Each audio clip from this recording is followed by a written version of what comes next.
আমি দুধ গরম করে রান্নাঘর থেকে ফিরে আসছিলাম, তখনই শাশুড়ি মায়ের ঘর থেকে অদ্ভুত শব্দ শুনতে পেলাম। আমার শাশুড়ি বারবার বলছিল, এখন থামো, আমি ক্লান্ত হয়ে গেছি। আমার আর এতটুকু শক্তি নেই। তুমি খুব শক্তিশালী, কিন্তু আমি দুর্বল। তারপর যখন শ্বশুরের রাগিত স্বর শোনা গেল, শ্বশুর বলছিলেন, চুপ করে বসে থাকো এবং এভাবেই চলতে দাও।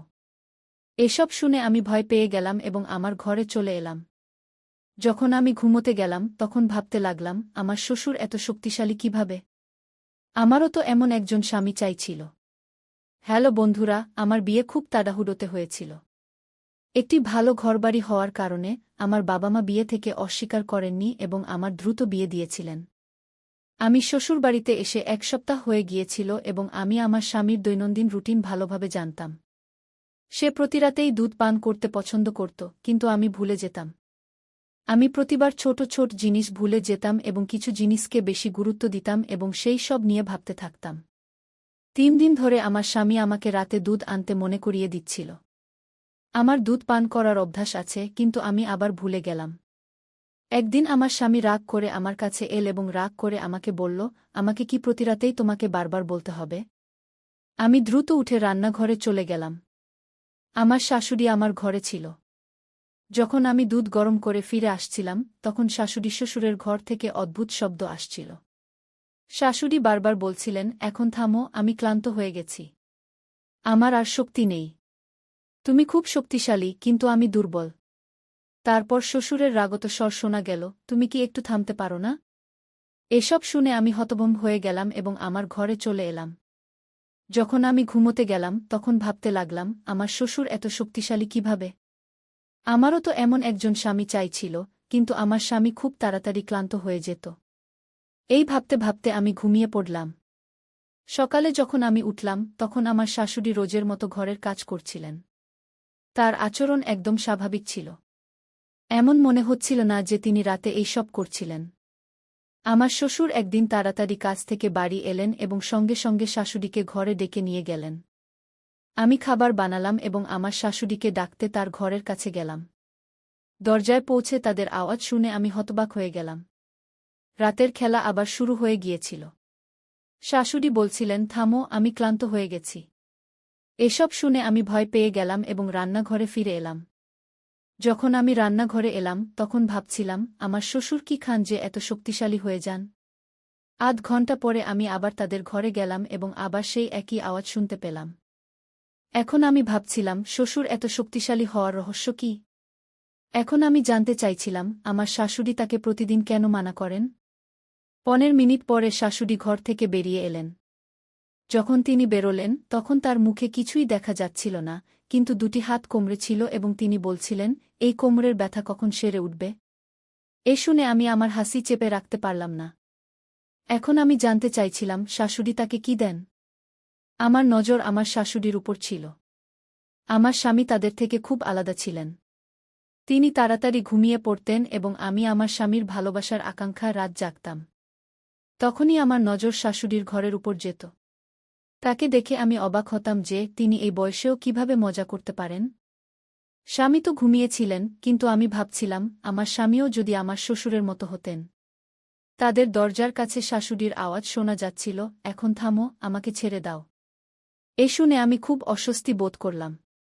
তারপর আমি ভাবলাম, আমাকে তাদের ঘরে গিয়ে দেখতে হবে যে তারা আসলে কি করেন এবং শাশুড়ি শ্বশুরকে কি খাওয়ান। আমি এটি জানার চেষ্টা করলাম, কিন্তু কিছুই জানতে পারলাম না। তারপর আমি ভাবলাম, সেই জিনিসটি ঘরে লুকানো থাকবে। তাই আমি দেখতে চাইছিলাম তারা এখন কি করেন। তারপর আমি উঠে শাশুড়ি শ্বশুরের ঘরে চলে গেলাম। ঘরে আলো জ্বলছিল, এর মানে তারা ঘুমোচ্ছিলেন না। জানালা থেকে আওয়াজ আসছিল, শাশুড়ি বলছিলেন, তুমি আমাকে এই বয়সেও ছাড়ছ না? তুমি জানো এখন আমি ক্লান্ত হয়ে গেছি। শ্বশুর বলছিলেন, একটু সহ্য করো, তারপর তোমার ব্যথা থাকবে না। কিছুক্ষণের জন্য শাশুড়ি শান্ত হয়ে গেলেন। আমি জানালা দিয়ে দেখার চেষ্টা করলাম, কিন্তু পর্দা টানা ছিল। আওয়াজ শোনা যাচ্ছিল, কিন্তু কিছু দেখা যাচ্ছিল না। এটি দেখে আমি হতাশ হয়ে গেলাম এবং আমার ঘরে ফিরে এলাম। আমিও আমার বিছানায় এসে ঘুমিয়ে পড়লাম। তখনই আমার স্বামী রাগ করে বললেন, এই সময় কোথা থেকে আসছ? তার প্রশ্ন আমাকে হতবাক করে দিল। আমি তার দিকে ভালো করে তাকালাম, তখন স্বামী তার বিছানা থেকে উঠে দাঁড়ালেন এবং আমার দিকে অদ্ভুত দৃষ্টিতে তাকিয়ে বললেন, তুমি আমার সম্পর্কে কি ভাবছ? আমি ঘুমোচ্ছি, তাই তুমি কিছুই করবে এবং আমার কিছুই জানা থাকবে না। স্বামীর তারা আমাকে বিরক্ত করেছিল। তারা বলল, সত্যি বলো তুমি কোথায় গিয়েছিলে? আমি তৎক্ষণাৎ বললাম, আমার ভাল লাগছিল না, মাথা ব্যথা হচ্ছিল, তাই আমি বাইরে উঠানে চলে গিয়েছিলাম। এখন তুমিই বলো, এতে কি ভুল আছে? আমি একটু জোরে বললাম। সে এক মুহূর্তের জন্য চুপ থাকল এবং বলল, বাইরে উঠানে যাওয়ার কি দরকার ছিল? পরের বার যখন তোমার মাথা ব্যথা করবে আমাকে জাগিয়ে দিও। তোমার একা বাইরে যাওয়ার দরকার নেই। এটা বলেই তারা আবার ঘুমিয়ে পড়ল। জানি না আমার মনে কি চলছিল, আমি তাদের ভালোবাসার জন্য তৃষ্ণার্ত ছিলাম, কিন্তু নিজে থেকে তাদের কাছে যাওয়ার সাহস পাচ্ছিলাম না। সেই রাতে কখন ঘুম এসেছিল আমি নিজেই টের পাইনি। এখন আমি শাশুড়ির ঘর থেকে দিনরাত একই আওয়াজ শুনতে পাচ্ছিলাম এবং ভাবছিলাম এটা কি করছে। পরের দিন আমার স্বামী বলল, আমি 3 দিনের জন্য বাইরে যাচ্ছি। যখন সে আমাকে এটা জানাল, আমার মাথায় একটি চমৎকার ধারণা এল। আমি ভাবলাম, দেখি আজ তাদের ঘরে কি হচ্ছে। আমার শাশুড়ি সন্ধ্যায় খাবার খাওয়ার পর বাইরে হাঁটতে যাচ্ছিল এবং তারা দুজনেই পরস্পরের সাথে কথা বলছিল। আমি তাদের দেখে অবাক হয়ে যেতাম যে এই বয়সেও তারা একে অপরের সাথে সময় কাটায়। তাদের এবং আমার জীবন খুব আলাদা ছিল। তারা এই বয়সেও পূর্ণ জীবন যাপন করছিল আর আমরা আলাদা ছিলাম। সেদিন আমি দ্রুত আমার সব কাজ শেষ করলাম এবং আমার শাশুড়ি শ্বশুরের ঘরে চলে গেলাম। আজ আমি শাশুড়ির ঘরে লুকিয়ে সত্যি জানার চেষ্টা করছিলাম। আমার শ্বশুর তার স্ত্রীকে খুব ভালোবাসেন এবং তাকে খুব খুশি রাখেন। আমার স্বামী আমাকে ততটা খুশি রাখতে পারে না, তাই আমি জানতে চেয়েছিলাম আমার শ্বশুর এমন কি খান যা তাদের এত শক্তিশালী করে তোলে। আমি এটা আমার স্বামীকে দিতে চেয়েছিলাম। এটা দেখার জন্য আমি সেই রাতে তাদের ঘরে লুকিয়েছিলাম। সেই রাতে আমি যা দেখলাম তাতে আমি হতবাক হয়ে গেলাম। আমি তাদের কোনো শর্ত ছাড়াই দেখছিলাম। কিছুক্ষণ পর আমি উঠে দাঁড়ালাম এবং তাদের কাছে গেলাম। তারা আমাকে অবাক হয়ে দেখছিল, তাদের বিশ্বাসই হচ্ছিল না যে আমি তাদের ঘরে আছি। পরের দিন আমার স্বামীও বাড়িতে ছিল না এবং এখন আমি আবার সিদ্ধান্ত নিলাম যে আমি রাত কাটাবো আমার শ্বশুরের ঘরেই। সম্ভবত এটা আমার শাশুড়ির জানা ছিল, তাই সে রাগ করে আমাকে বলল, আজ রাতে তুমি যদি আমাদের ঘরে আসো, তাহলে আমার থেকে খারাপ কেউ হবে না। এটা শুনে আমি খুবই বিরক্ত হলাম। ঠিক তখনই আমার শ্বশুর সেখানে চলে এলেন। আমাদের কথা বলতে দেখে তিনি আমাদের দিকে এলেন এবং আমার দিকে তাকালেন। তারপর আমি মৃদু স্বরে বললাম, মা আমাকে রাতে ঘরে আসতে মানা করছেন। এটা শুনে আমার শ্বশুর খুব রেগে গেলেন এবং রাগত স্বরে তার দিকে তাকিয়ে বললেন, বুকে মানা করো না। তার উপর আমার ঠিক ততটাই অধিকার আছে যতটা তোমাদের উপর আছে। তারপর তুমি তাকে কেন মানা করছ? যা তুমি নিজে করতে পারো না তাকে করতে দাও। তার চলে যাওয়ার পর আমার শাশুড়ি বলল, যদি তুমি আজ আমাদের ঘরে আসো, তাহলে আমি তোমার স্বামীকে তোমার বিরুদ্ধে করে দেব। এটা শুনে আমি খুবই বিরক্ত হলাম। যদি সে আমার স্বামীকে আমার বিরুদ্ধে কিছু বলে, তাহলে সে আমার উপর রাগ করবে। আমার পক্ষে এসব সহ্য করা অসম্ভব ছিল। আমি জানতাম আমার স্বামী সন্দেহপ্রবণ মানুষ। যদি তার মনে কোনো কথা ঢুকে যায় তাহলে তা দূর করা সহজ নয়। আমার এখনও মনে আছে, যখন প্রথম দিকে একবার আমি ঘর থেকে বাইরে চলে গিয়েছিলাম, তখন সে আমাকে কত রাগ করে কথা বলেছিল।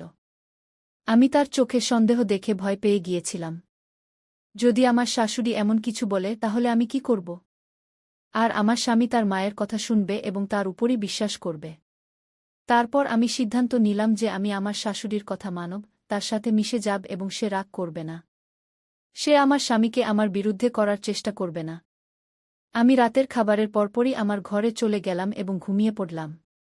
আমি খুব খুশি ছিলাম যে গতকাল আমি আমার শ্বশুরের ঘরে গিয়েছিলাম এবং তাদের দেখে আমি আনন্দ পেয়েছিলাম। কিন্তু যখন আমার শাশুড়ির আচরণের কথা মনে পড়ল, আমি চুপ হয়ে গেলাম। ঠিক তখনই দরজায় কড়া নাড়ল। আমি দরজা খুললাম, সামনে আমার শ্বশুর দাঁড়িয়েছিলেন। তিনি আমাকে অবাক হয়ে দেখলেন এবং বললেন, আজ তোমাকে আমার ঘরে আসার কথা ছিল, এখনও কেন আসনি?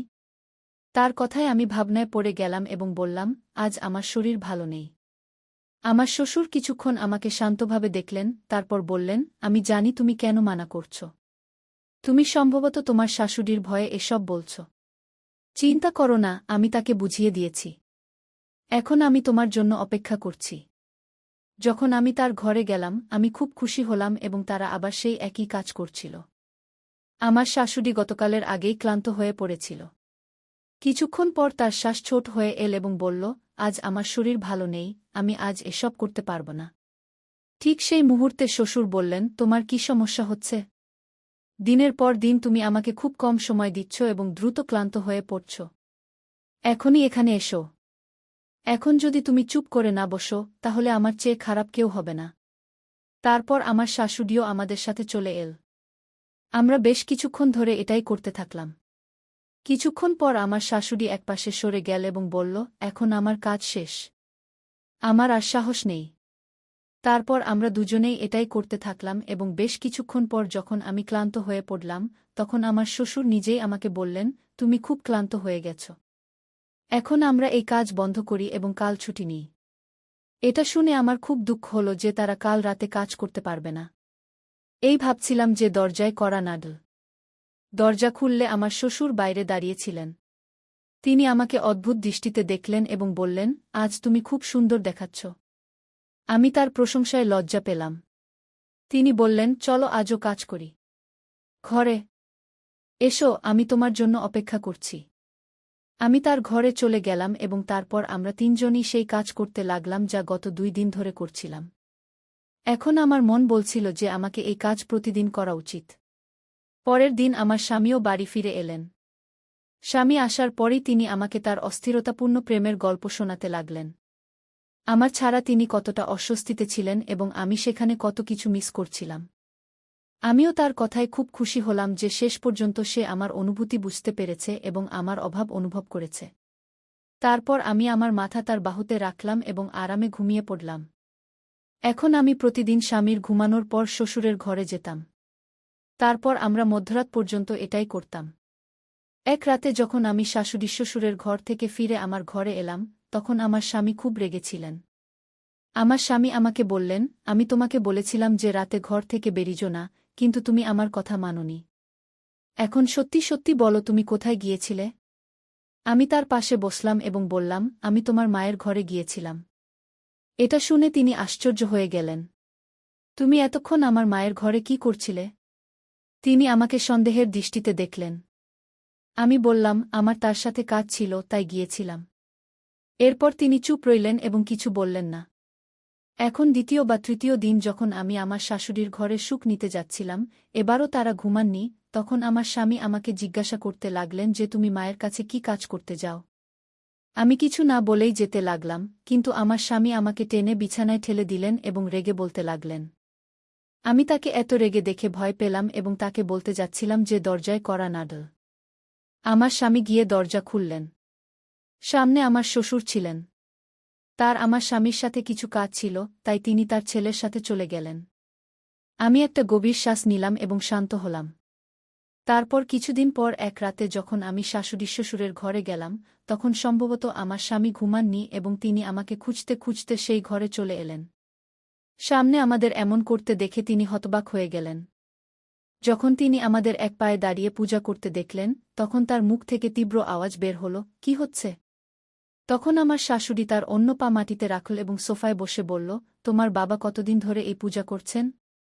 তার কথা হল যে এক পায়ে দাঁড়িয়ে এইভাবে পূজা করলে ঈশ্বর প্রসন্ন হন এবং মানুষ যা চায় তা সব পায়। আমি দ্রুতই ক্লান্ত হয়ে পড়ি, কিন্তু তোমার স্ত্রী এবং বাবা দীর্ঘসময় ধরে এই কাজ করেন। জানি না কেন এই দুজন ক্লান্ত হন না। এটা শুনে আমার স্বামী আমার দিকে হেসে তাকালেন এবং বললেন, আমার স্ত্রী খুব ভালো এবং কখনো ক্লান্ত হয় না। তিনি খুশি হয়ে এমন বললেন। এটা শুনে আমি লজ্জা পেলাম, কিন্তু তারপর আমার স্বামী সবাইকে বোঝালেন যে এই ধরনের অন্ধবিশ্বাস রাখা ঠিক নয়। যদি সত্যি মন থেকে ঈশ্বরের পূজা করা হয় তাহলে সব ঠিক হয়ে যাবে। বেশ বুঝানোর পর আমার শ্বশুর মানলেন এবং তারপর একজন সাধারণ মানুষের মতো আচরণ করতে লাগলেন। এখন তিনি সকালে স্নান করে ঈশ্বরের ধ্যান করতে লাগলেন এবং আমরাও নিজেদের সংশোধন করলাম এবং ভালোভাবে থাকতে লাগলাম। তাই বন্ধুরা, আজকের গল্প এটাই ছিল। গল্পটি কেমন লাগলো কমেন্ট করে জানাও এবং চ্যানেল সাবস্ক্রাইব করতে ভুলো না।